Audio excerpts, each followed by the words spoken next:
சங்கரன்கோவில் அருகே காரும் இருசக்கர வாகனமும் நேருக்கு நேர் மோதிக்கொண்ட விபத்தில் 12ஆம் வகுப்பு மாணவன் உட்பட 2 பேர் சம்பவ இடத்திலேயே உயிரிழந்தனர். தென்காசி மாவட்டம் சங்கரன்கோவில் அருகே உள்ள குருக்கள்பட்டியில் கல்லூரி அருகே காரும் இருசக்கர வாகனமும் நேருக்கு நேர் மோதி விபத்துக்குள்ளானது.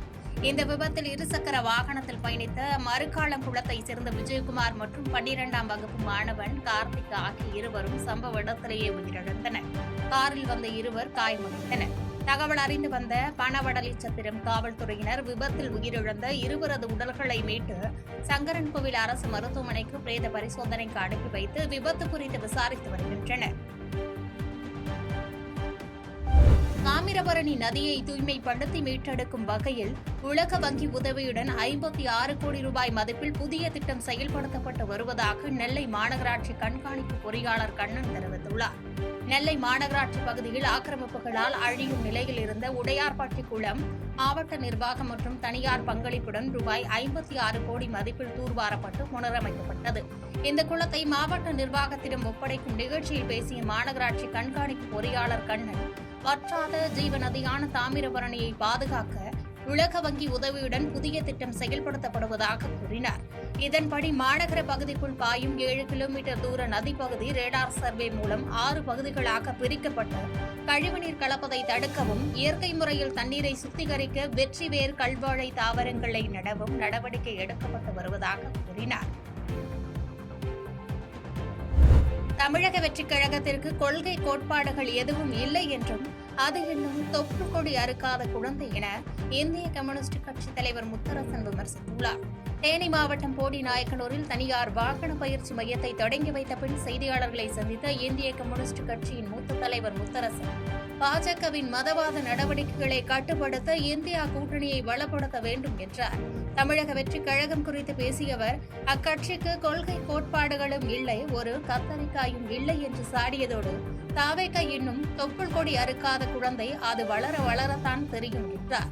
மேலும் ஊழல் வழக்குகளில் உள்ளவர்கள் தங்களை காத்துக்கொள்ள ஆளுங்கட்சி ஆதரவை தேடுவது வாடிக்கையாகிவிட்டதாக குறிப்பிட்ட முத்தரசன், அண்ணாமலையின் புதிய இயக்கம் குறித்து பழைய களையத்தில் புதிய கள்ளு என விமர்சித்தார். ஏற்பாடு செய்யப்பட்ட ஒரு கூட்டணி, அதில் தலைமை வகிக்கிற காங்கிரஸ் கட்சி அதான் தலைமை தாங்கி மற்ற கட்சிகளெல்லாம் இணைத்து செயல்படுகிறது. அந்த கட்சி நாட்டில் உள்ள இடதுசாரிகள் மற்றும் ஜனநாயக சக்திகள் அனைவரையும் ஒருங்கிணைக்க வேண்டிய பொறுப்பும் கடமையும் அந்த கட்சியை சார்ந்தது. இதை கட்டி காக்க வேண்டிய பொறுப்பு அவர்களுடைய பொறுப்பு. ஆனால் இவர்கள் போனால் அவர்கள் வருவார்கள், அவர்கள் போனால் இவர்கள் வருவார்கள் என்பது போன்று பேசுவது இந்தியா கூட்டணியை ஒருங்கிணைப்பதற்கும் அதை பலப்படுத்துவதற்கும் பயன்படாது. இந்தியா கூட்டணி தேவை, அதை பலப்படுத்த வேண்டும். அதற்குரிய அணுகுமுறைகளை காங்கிரஸ் கட்சி தான் மேற்கொள்ள வேண்டும். திருப்பரங்குன்றம் விவகாரத்தில் கடந்த கால அமைதி சூழலை தொடர வேண்டும் என்பதுதான் அரசின் கொள்கை என்றும், ஹார்டிஸ்க் காணாமல் போன விவகாரத்தில் செந்தில் பாலாஜி ஏன் பதறுகிறார் என அமைச்சர் நிர்மல்குமார் கேள்வி எழுப்பியுள்ளார்.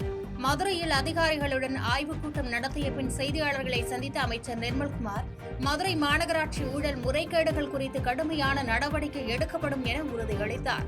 திருப்பரங்குன்றம் விவகாரம் குறித்து பேசிய அவர், கடந்த காலங்களில் இருந்து அமைதியான சூழலை தொடர வேண்டும் என்பதுதான் அரசின் கொள்கை, மதவாத சக்திகளை அரசியல் செய்ய அனுமதிக்க மாட்டோம் என்றார். தொடர்ந்து தலைமைச் செயலகத்தில் ஹார்டிஸ்க் காணாமல் போன விவகாரம் குறித்து பேசிய அமைச்சர் நிர்மல்குமார், இதுகுறித்து காவல்துறை தீவிர விசாரணை நடத்தி வரும் வேளையில் யாருமே பெயர் குறிப்பிடாத நிலையிலும் செந்தில் பாலாஜி ஏன் உடனடியாக செய்தியாளர்களை சந்தித்து பேச வேண்டும், அவருக்கு என்ன பயம் இதில் இருக்கிறது என காட்டமாக கேள்வி எழுப்பினர். நான் தான் சொன்னேன், நம்ம உத்தமர் செந்தில் பாலாஜிக்கு ஹார்டிஸ்க் திருடு போச்சுன்னா உடனே யாருமே பேசாம நம்ம உத்தமர் செந்தில் பாலாஜி மட்டும் டக்குன்னு ஏன் வந்தாருன்னு தெரியல. அவர் யாராவது கூப்பிட்டாங்களா, இல்ல செந்தில் பாலாஜி தான் திருடுனான்னு யாராவது சொன்னாங்களா, இல்ல செந்தில் பாலாஜி சொல்லிதான் யாராவது திருடுனாங்கன்னு சொன்னாங்களா?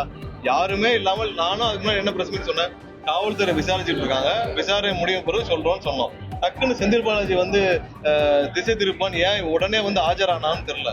உத்தமர் செந்தில் பாலாஜிக்கு முதல்ல என்ன நடந்துச்சுன்னு விசாரணை முடியட்டும். முடிஞ்ச பிறகு தெரியும். இப்ப எதுவுமே சொல்லாமல் திடீர்னு செந்தில் பாலாஜி ஆஜரானதுல இருந்து எல்லாருக்கும் ஒரு சந்தேகம் வருது, இவர் ஏன் திடீர்னு வந்து பதில் சொல்றாங்க. அதான் நிறைய பேர் பத்திரிகையிலும் போட்டிருந்தாங்க, திடீர்னு ஏன் செந்தில் பாலாஜி வந்து இந்த விவரத்துல ஆஜராகி இப்ப சொல்றாருன்னு. எந்த இடத்துலயும் வந்து நாங்களும் விசாரணை முடியட்டும் தான் சொல்லியிருந்தோம். திடீர்னு ஏன் செந்தில் பாலாஜி அன்னைக்கு வந்து பிரஸ் மீட்ல இதை வந்து பேச வேண்டிய கட்டாயம் என்ன? அவ்வளவு பயம் செந்தில் பாலாஜி? ஹார்ட் காண போன உடனே யாருமே பேசாமல் முதல் ஆளாக செந்தில் பாலாஜி வந்து ஏன் இதை பத்தி அட்ரஸ் பண்ண வேண்டிய கட்டாயத்தில் இருக்கிறார்? இந்த கொஸ்டின் நீங்க தான் அவருக்கு. சீர்காழியில் கடந்த சில வாரங்களாக தொடரும் அறிவிக்கப்படாத மின்வெட்டை கண்டித்து பொதுமக்கள் கைகளில் தீப்பந்தங்களை ஏந்தி மின்சாரத்துறைக்கு எதிராக போராட்டத்தில் ஈடுபட்டது பரபரப்பை ஏற்படுத்தியது. மயிலாடுதுறை மாவட்டம் சீர்காழி, வைத்தீஸ்வரன் கோவில் உள்ளிட்ட சுற்றுவட்டார பகுதிகளில் கடந்த சில வாரங்களாக எவ்வித முன் அறிவிப்பும் இன்றி இரவு நேரங்களில் தொடர் மின்வெட்டு ஏற்பட்டு வருவதாக குற்றச்சாட்டு எழுந்துள்ளது. இதனால் ஆத்திரமடைந்த சீர்காழி கோவிந்தராஜன் நகர் பகுதி பொதுமக்கள் நேற்று இரவு மின்சாரம் துண்டிக்கப்பட்டதால் கைகளில் தீப்பந்தங்களை ஏந்தி மின்சாரத்துறைக்கு எதிராக கோஷங்களை எழுப்பினர். பின்னர் அத்தீப்பந்தங்களை மின்கம்பங்களில் கட்டி தங்களின் கண்டனத்தை பதிவு செய்தனர். அருகில் குப்பை கிடங்கு இருப்பதால் இருட்டில் பாம்பு, பூரான் போன்ற விஷ ஜந்துக்கள் வீட்டிற்குள் புகுந்து விடுவதாகவும், எனவே தடையற்ற மின்சாரம் வழங்க வேண்டும் என அப்பகுதி மக்கள் வலியுறுத்தியுள்ளனர். புதுச்சேரியில் தனது அழைப்பை எடுக்காததால் வீட்டிற்கு வந்து தகராறு செய்த தோழியை ஆத்திரத்தில் அடித்து கொலை செய்துவிட்டு விபத்து நடந்ததாக நாடகமாடிய ஆண் நண்பரை போலீசார் கைது செய்தனர். புதுச்சேரி திலகர் நகரை சேர்ந்த ராஜமாதங்கி என்பவருக்கும் சின்ன கோட்டக்குப்பத்தை சேர்ந்த சுரேந்திரன் என்பவருக்கும் இடையே திருமணத்திற்கு மீறிய உறவு இருந்து வந்ததாக கூறப்படுகிறது. இந்நிலையில் கடந்த 2ஆம் தேதி சுரேந்திரன் போன் எடுக்காததால் ராஜமாதங்கி சுரேந்திரன் வீட்டிற்கு சென்று தகராறு செய்ததாக தெரிகிறது. இதனால் ஆத்திரமடைந்த சுரேந்திரன் அவரை தாக்கியதில் நிலைத்தடுமாறி கால்வாயில் விழுந்து தலையில் பலத்த காயமடைந்தார். இதில் மயங்கிய ராஜமாதங்கியை கதிர் கிராமம் அரசு மருத்துவமனைக்கு அழைத்து சென்ற சுரேந்திரன் இருசக்கர வாகன விபத்தில் சிக்கி மயக்கம் அடைந்துள்ளதாக பொய் கூறி மருத்துவமனையில் அனுமதித்துள்ளார். தொடர்ந்து சிகிச்சை பெற்று வந்த ராஜமாதங்கி சிகிச்சை பலனின்றி உயிரிழந்தார். இதையடுத்து விபத்து குறித்து சம்பந்தப்பட்ட பகுதியில் சிசிடிவி காட்சிகளை ஆய்வு செய்த கோரிமேடு போலீசார் விபத்து ஏதும் நடக்கவில்லை என்பதை கண்டறிந்து அடித்து கொலை செய்த சுரேந்திரனை கைது செய்து கொலை வழக்கு பதிவு செய்துள்ளனர். திமுகவில் இணைந்துள்ள கஜேந்திரன் தற்போதைய அரசு காகிதப்பூ அரசு என்று விமர்சித்துள்ளார். அதிமுகவிலிருந்து விலகி திமுகவில் அடிப்படை உறுப்பினராக இணைந்த கஜேந்திரன் சென்னையில் செய்தியாளர்களை சந்தித்து பேசினார். அப்போது சட்டமன்றத்தில் எதிர்க்கட்சித் தலைவராக உதயநிதி பேசிய உரை தன்னை ஈர்த்ததாக கூறினார். தற்போதைய அரசை காகிதப்பூ அரசு என்று சாடிய அவர், காகிதப்பூவிற்கு வாசம் இல்லாதது போன்று இந்த அரசுக்கு மக்கள் அளித்த வாக்குகள் இன்னும் 6 மாதங்களில் வெறுப்பாக மாறும் என்றார். மேலும் இன்னும் ஓரிரு ஆண்டுகளில் திமுக 234 தொகுதிகளிலும் வரலாறு காணாத வெற்றி பெற்று திமுக தலைவர் மு க ஸ்டாலின் மீண்டும் முதலமைச்சராகவும் உதயநிதி துணை முதலமைச்சராகவும் பொறுப்பேற்பார்கள் என்று தெரிவித்தார். மேலும் தாம் எந்த ஆதாயமும் இன்றி கொள்கைக்காகவே திமுகவில் இணைந்ததாக விளக்கம் அளித்தார். இன்றைக்கு நடக்கின்ற இந்த அரசு ஒரு காகிதப்பூ அரசு. ஒரு காகிதப்பூ எப்படி வண்ணமயமாக இருக்குமோ அதுபோன்று வண்ணமயமாக தெரியப்பட்டதின் காரணம் இந்த மக்கள் இந்த காகிதப்பூ அரசுக்கு இன்று வாக்களித்திருக்கிறார்கள்.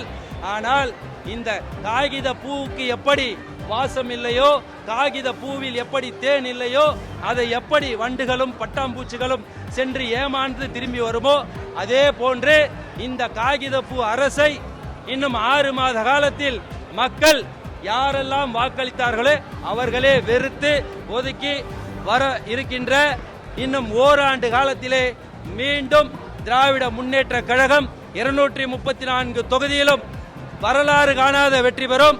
தலைவர் கழக தலைவர் முதலமைச்சராக நிரந்தர முதலமைச்சராக பொறுப்பேற்பார் அண்ணன் உதயநிதி.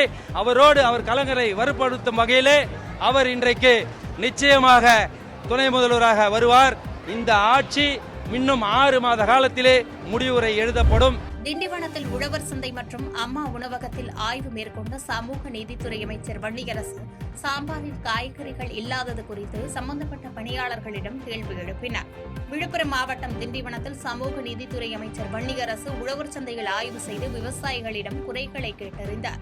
அங்குள்ள கழிவறையை நவீனமாக மாற்ற அதிகாரிகளுக்கும் உத்தரவிட்ட அமைச்சர் பொதுமக்கள் கோரிக்கையை ஏற்று அம்மா உணவகம் அருகில் உள்ள டாஸ்மாக் கடையை அகற்ற மதுவிலக்குத்துறை அமைச்சர் விக்னேஷை தொடர்பு கொண்டு பேசினார். தொடர்ந்து அம்மா உணவகத்தில் உணவை உட்கொண்டு ஆய்வு செய்தபோது சாம்பாரில் காய்கறிகள் இல்லை என பணியாளர்களிடம் கேட்டறிந்தார். அதற்கு பணியாளர்கள் இந்த ஆட்சியில் சரியான காய்கறிகள் வழங்கப்படுவதில்லை என்றும் மேலும் காய்கறிகள் சேர்த்து சத்தான உணவினை வழங்க வேண்டும் என அறிவுறுத்தினார். தருமபுரி அடுத்த குண்டல்பட்டி பச்சமுத்து மகளிர் கலை மற்றும் அறிவியல் கல்லூரியில் +2 முடித்த மாணவர்களுக்கான உயர்கல்வி வழிகாட்டும் நிகழ்ச்சி நடைபெற்றது. கோட்டாட்சியர் காயத்ரி குத்து விளக்கேற்றி துவக்கி வைத்த இந்நிகழ்ச்சிக்கு பசுமை தாயக தலைவரும் தருமபுரி சட்டமன்ற உறுப்பினருமான சௌமியா அன்புமணி தலைமை வகித்தார். தொடர்ந்து நிகழ்ச்சியில் பேசிய சௌமியா அன்புமணி, மாணவிகளின் எதிர்காலம் கல்வியை சார்ந்தே உள்ளது என்றும் அதற்கு பசுமை தாயகம் உறுதுணையாக இருக்கும் என்றும் கூறினார். மேலும் தமிழகத்தில் மருத்துவ படிப்பிற்கான 11,500 இடங்களில் 7.5% உள் இடஒதுக்கீடு மூலம் தருமபுரி மாவட்ட மாணவர்கள் அதிக அளவில் சேர்ந்துள்ளது மகிழ்ச்சி அளிப்பதாக குறிப்பிட்ட அவர், அரசு வழங்கும் கல்வி உதவித்தொகை திட்டங்களை மாணவிகள் பயன்படுத்திக் கொள்ள வேண்டும் என அறிவுறுத்தினார்.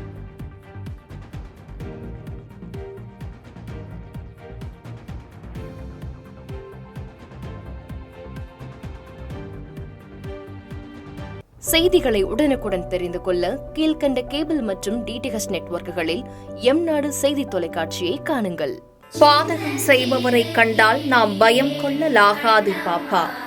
மோதி மிதித்துவிடு பாப்பா, அவர் முகத்தில் உமிழ்ந்துவிடு பாப்பா.